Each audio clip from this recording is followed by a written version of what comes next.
I'm Bryce Hickman, I'm Calvin McGillis. and this is going to be our coach's cut of the McBain JV versus Lake City. So here in the second quarter, you can see that Lake City is set up in a pass formation, and we have a corner deep and a safety deep, and then his back goes into motion, so it's going to be an empty backfield, which normally means it's going to be a pass. And you see everyone comes out, Trent Brunick with his guy, Drew Hamilton stays with his guy, and Aiden Cucci comes up and reads the ball perfectly and gets the pick in the second quarter. And he will just take it to all the way about the 5-yard line before he gets hit out of bounds.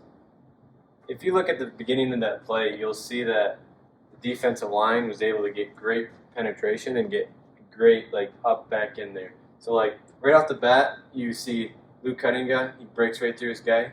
You can go. And also with Damian Bonico, he causes pressure, and it makes that quarterback throw the ball a little bit sooner, probably sooner than he wanted to, because he's worried about that. And I think this is Logan Overman got back there too. Yeah, Logan Overman back there.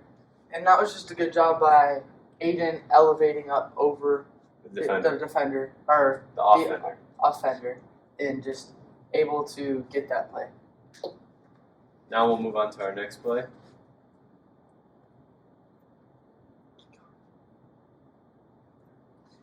Okay, so this is where McBain is in the T formation, handed it off to Caleb Miller, and I'm just great hole if you go back to the beginning there. Great hole by what looks like Logan, Kaysen, and Skyler just pushing everybody out and away from Miller, and Miller's just able to go up that hole and get about a 15-yard gain on that play. That was also a very important down because it was 4th and 5. So without that play, it probably doesn't set up for the next couple plays. And we'll move on to the next play now.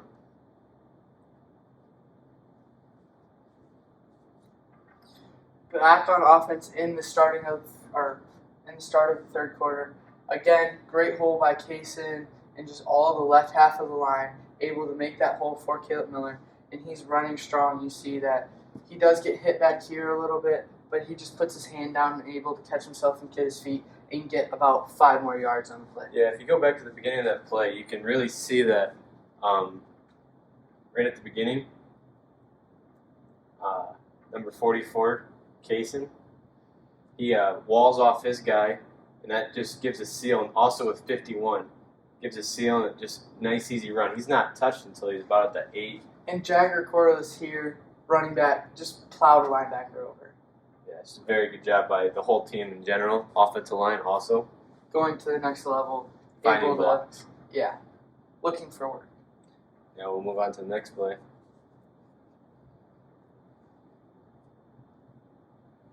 Ramblers are back on defense. It's going to be a handoff out wide. Caleb Miller just able to push his block back and push him outside, which works in this situation because Jagger Corliss is there, Caleb Miller's there, and Austin Farrand is there also. And they're just able to clean that tackle up and just able to push him back and not let him get any other yardage. If you go back to the beginning, or somewhat to the beginning right here, you really see that everyone's flowing. These linebackers are flowing. The defensive line is flowing. Everyone is getting to the play. And everyone's trying to get like a gang tackle instead of like Caleb Miller or Jagger one-on-one with that guy. There's 4 of them right there to make the tackle, and there's an extra 3 or 4 guys there if those guys miss. And Miller's pushing him out to Jagger, and Jagger pushed him back into Miller. The guy really had no decision on which way to go. Nowhere to cut, nowhere to run upfield. Yeah. On the next play. Again, back in that pass formation, you can see we're just crushing their line. We got 2 people off blocks ready to get back there. He does catch the ball, but Jerry Behrens breaks off his block, makes the first contact, and just Caleb Miller up to help clean him up with that. And I think it is a fumble on the play, and I'm pretty sure McBain does get the ball on this. And this is a big momentum changer for the Ramblers because it is the third quarter, midway through, and they are down by 6. That was a great job by the defense as a whole, just getting the ball and really getting there. Everyone did their job, and that's a very important thing to keep the defense going. And this gives the offense a great momentum boost. And if you did see, Jerry did push the guy back inside to his teammates too. Yes. He did not allow him to get outside. So we'll move on to the next play now. McBain back on offense. This is the very first play after that fumble. Takes it right up the middle, right behind a wall of Ramblers' offensive line, and gets about a 15-yard gain. And you could see, if you go back to the beginning there, that this whole left side had him pinned. Casey Pollington again, wall blocking this guy. And you can just see a line of yellow helmets blocking in. And Caleb Miller's just able to find that hole and explode out of it. I think the safety ended up getting him, which is also, what you would really like. When you look at this, I mean, you got 2 or 3 guys downfield blocking, which is a really good job for, getting farther gains and getting good blocks. Because Caleb Miller later in the game takes one all the way for a touchdown, and that's a good reason probably why it happened, because you got tight ends and other offensive linemen getting upfield and blocking. Yeah. But we'll move on to the next play now. So a few plays later, a next drive later, Lake City's backed, or McBain has got up to about the 2-yard line, and they just QB sneak it. I think this is the first time ever they've QB sneaked it up the middle. And the backs just are able to push the QB in. The line's able to push over their guys and get Eli. If you go back to the beginning of this play real quick, sorry to interrupt you, Shorty, is when you watch this, you got the snap and everything, but you see every running back comes up and just pushes the quarterback in the back. The offensive line came out and smoked him, and QB sneaks like that at the goal line. Everyone's coming, everyone's bringing it. So that's just a great job by the offensive. The running backs to come up and give the quarterback the extra push. All right, we'll go to the next play now. So Lake City has the ball now. I think it's going to be a QB keeper right up the middle. Everyone goes by, but you can see DJ just stayed home, and he was able to react to that counter and just use his body size to his advantage and just slam that quarterback down to the ground. Yes, another thing is, if we go to the beginning, right to the start of this play, you see everyone fights through their blocks. There's no one really getting blocked. They're getting off their blocks. They're getting upfield. Henry Boss hits the fake. Jerry, Luke Hoytiga, and just everyone's there. And that was a great job, great idea by the Lake City quarterback to pull it. And they just forgot about DJ. And DJ was just staying home ready to make the tackle. It does make it really hard for the quarterback or the running back to really read those plays, because there's no one to read off of because there's so many guys getting through. Now we'll go to the next play. So Lake City still on offense at the McBain 20-yard line, about. Motion away. You can see that it's going to be a jet action. And he does get around to the outside, but Miller is just able to push off his block, makes the first contact, and number 75, I believe, hits the quarterback or the running back, help clean up to make him fumble, and then McBain just floods it and dives for that ball. Yeah, it was a great job by McBain. Everyone was coming to it. There wasn't just one person that made a play right there. That was a whole team effort. You can see everyone but 2 are here, and a bunch of Lake City people are already down the field, and all but a few McBain players are around that ball.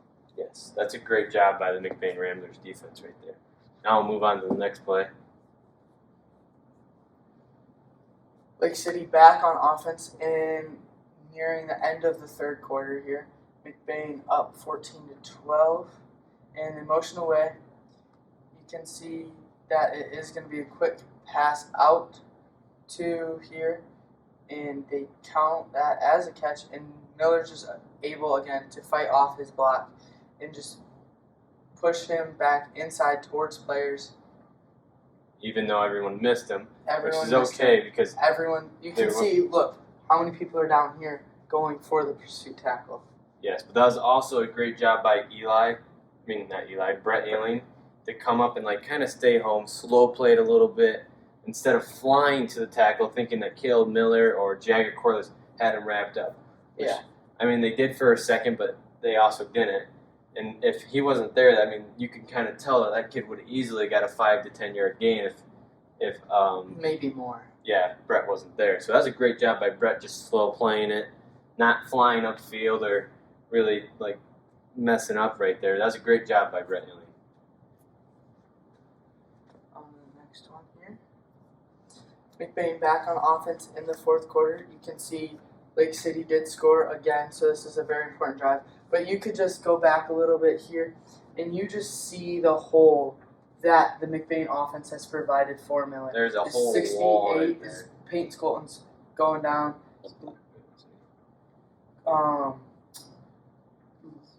52 Max. Everyone Graves has their is blocks. pancaking.